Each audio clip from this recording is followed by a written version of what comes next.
So the autonomic nervous system is always a crucial component of life because it helps to regulate your internal organs, which are pretty important, right? And so the autonomic nervous system has like two spheres. There is the sympathetic sphere and the parasympathetic sphere. And you can think of the sympathetic sphere as like a panic room, and the parasympathetic sphere as this like really zen, chill meditation room. And ideally, we want to be in that meditation room about 98% of life and only kick into that panic room about 2% of the time. And so that panic room, it serves a purpose. That is where our fight, flight, freeze response lives. And this is essential for helping us move through a life-threatening situation. You know, for example, if a great white shark swims up to us, our fight, flight, freeze response, being kicked into that panic room, helps us figure out that, you know, we should probably swim away instead of swimming towards the shark so we can pet it. So yeah, like it's there for a reason. However, our culture has created this unfortunate phenomenon where many of us flip into that panic room, that fight, flight, or freeze response a lot, sometimes even 50% of the time or more. You know, for example, we are running late to an appointment. Oh my God, we're panicking. The waiter brings a salad instead of a hamburger. Oh my God, it's like equivalent to a rattlesnake biting us.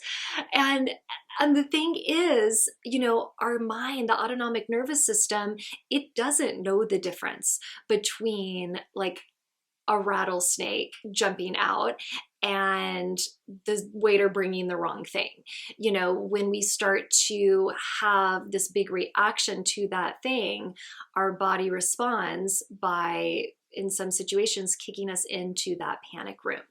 And this is all relevant to childbirth because childbirth is a big new situation for women that haven't gone through it before. And even women that have gone through it, we never know exactly what birth will be the second, the third, the fourth time around. So it can create a lot of fear and worry. And this fear and worry can kick us into that panic room, into the sympathetic sphere of the autonomic nervous system. And when we're in that panic room, we have stress, we have an increase in blood pressure and heart rate, we have a slowing of digestion, and a rerouting of blood to defense organs. The uterus is not a defense organ, so the uterus does not get as much blood during childbirth when we're in that state of panic. And we have a decreased ability to think and reason. And obviously, that is not a conducive state to be in for childbirth, because one of the biggest, you know, sources of challenge during childbirth is the baby not getting enough oxygen. And so when we're in that panic room, we're not breathing deeply, there's not as much oxygen getting to the uterus, and that could potentially lead to issues. Not to say that if you have a couple moments of panic or worry here and there during childbirth that you're causing harm to your baby. I'm mainly just saying that we want to make sure that you're not in this constant state of fear during childbirth, as that will likely make the entire experience a lot harder. And so when we can get back into that parasympathetic sphere, into that meditation room, it is easier to take deep breaths. It's easier for our body to release endorphins and to flush out stressor hormones like catecholamines. The blood moves freely through the body, so the uterus, the baby, they get more oxygen. all of your organs, not just your uterus, all of your organs are receiving the ideal amount of blood, of oxygen. Your breathing is slow and steady, and you just feel good. It's easier to problem solve, to think of ways to support yourself in feeling more comfortable and calm in childbirth. And so, okay, how do we increase the chance that we are in the meditation room instead of the panic room? Well, there's a couple different things, and I'll mention those, but the one most important thing to remember when you sense that you're being kicked over into that panic room is that it is almost impossible to remain in that panic room when you are taking deep breaths.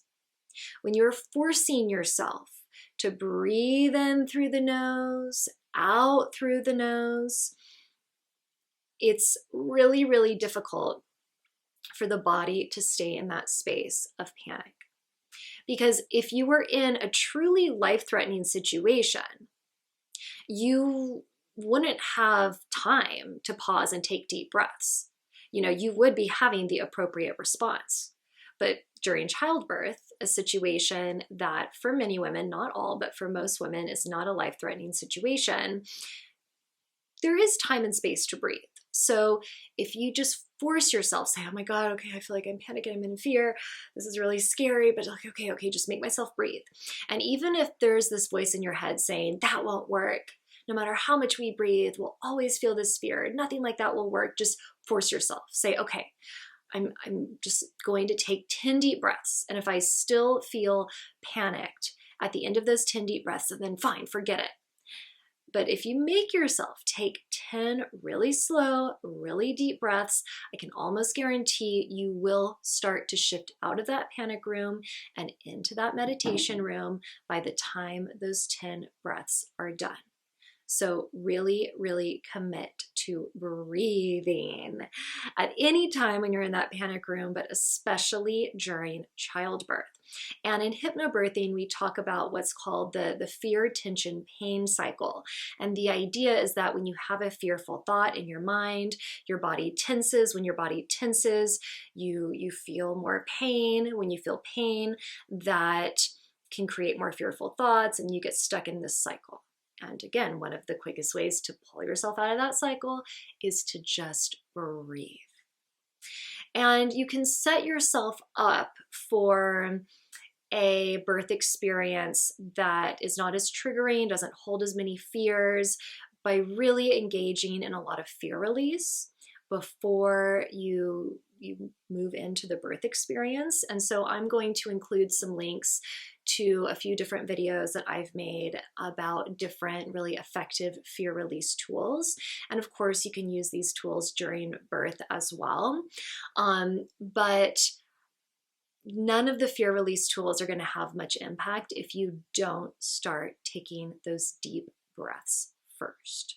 So again, that is the one most effective way to support the autonomic nervous system in supporting you during childbirth. All right, if you have any questions about this, anything else about pregnancy, childbirth, early motherhood, let me know in the comments below.